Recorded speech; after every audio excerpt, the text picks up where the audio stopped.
images and stories of our young people who leave this place to go and seek employment. Eventually they are hoodwinked because many of them are taken. You're going to work as a security guard, you're going to work in a restaurant, in whatever the case might be, and they end up in an illegal, coercive prostitution ring where they are sexually abused. It is the responsibility of government to care for Ugandans here and Ugandans abroad. I'm actually surprised that government has not come out to communicate to the country about this situation and what they are doing. We had expected that that should have happened with immediacy, so that we know you are in charge, so that we know you are concerned about these young Ugandan people. Government has not done that yet. I don't know why. Many of our young people who go for these jobs come back in body bags. We see them crying out, saying, government, help us. Okay, at the very least, to transport the body back. Government doesn't do that. We don't understand why. Honourable Speaker, as we are demanding for a statement from government, we want it to be a lot more action-oriented, even before the statement. Can we see government begin to take steps to protect these Ugandan citizens? Because you see, a number of them go through these farms that are registered by you, government. They export them, externalize them to wherever, and then they end up in this confusion. We want to see action.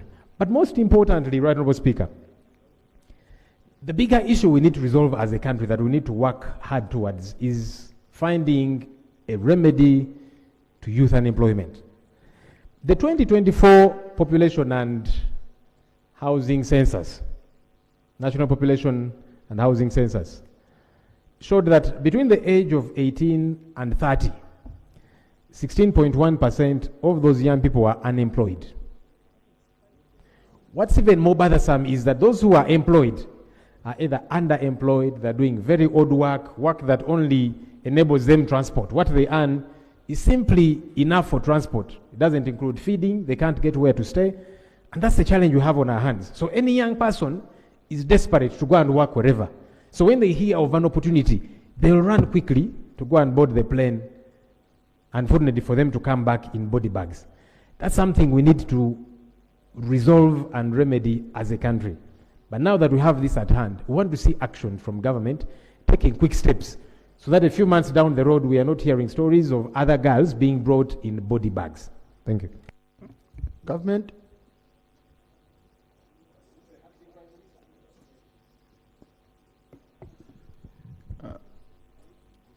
Mr. Speaker, when this documentary came out, the Prime Minister directed the Minister for Labour to investigate the matter and actually even update Cabinet in the coming days, but also take some action.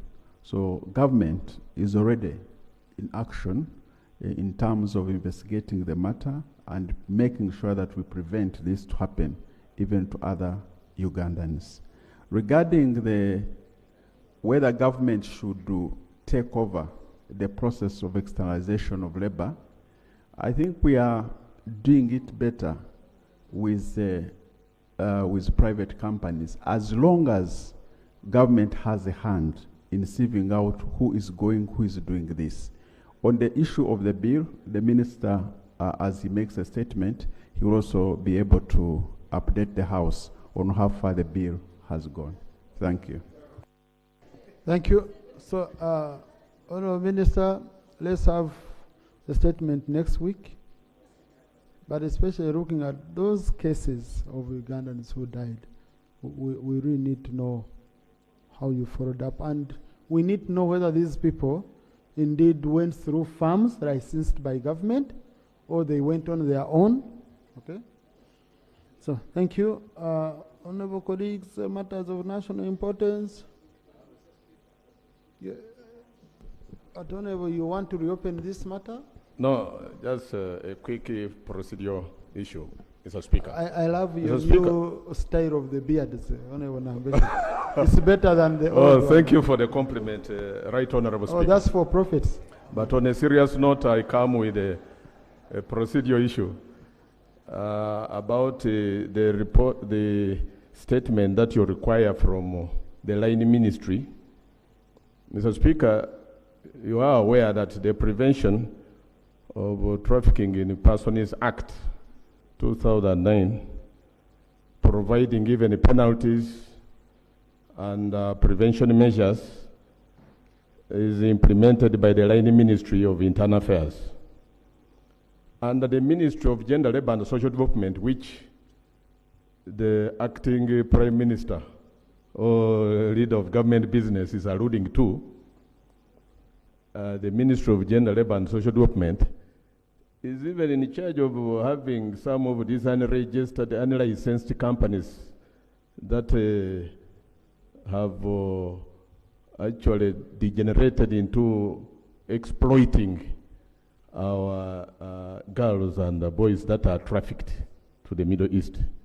Don't you think if we were to get, isn't it procedural right, Mr. Speaker, to have both, in order to have a comprehensive report, to have both ministries furnish this House with the two statements?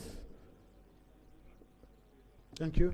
Now, honorable colleagues, let's have a statement from the Minister of Gender, who will consult with the rest of the government agencies, including Ministry of Internal Affairs, on those parts, because this one is the one in charge of licensing. Okay? So yeah. So, but the minister can consult the Minister for Internal Affairs or any other government entity that does not even fall under their ministry to give us a full statement. Okay? Yeah. Honorable Secretary. Thank you very much, Right Honorable Speaker. I want to agree with your guidance that Minister of Gender takes lead. But I wanted to point out to something specific, that we are very concerned about the element of crime. And in the report by BBC, there was something disturbing that the authorities in Dubai seemed not to have treated this matter very well.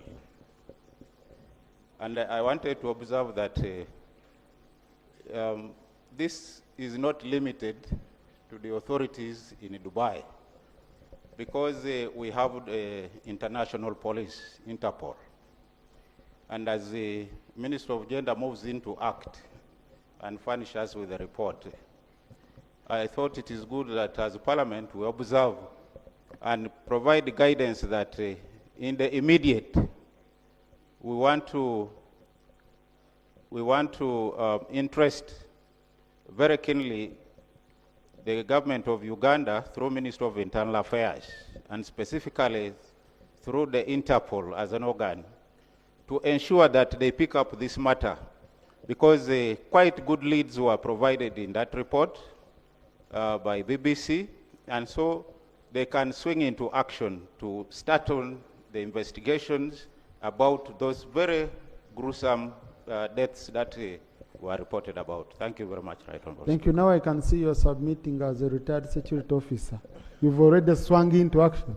This is what we expect the minister to include in the statement, what they would have done as part of the action. Okay? Yeah, so we can't do much about that now. But I've also been informed by a colleague that we need to know the companies which are licensed to take people abroad. That when you go to the ministry to ask which companies are licensed, because we receive many calls, I was taken by this company, I was taken by this company, you find we don't know. And I think they should be published. They should be published so that they are clear and known. Colleagues, let's move on. Please, Lord.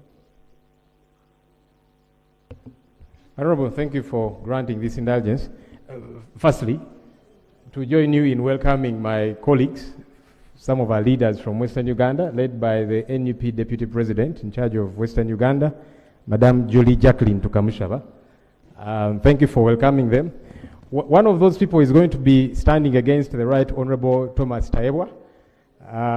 Such is democracy.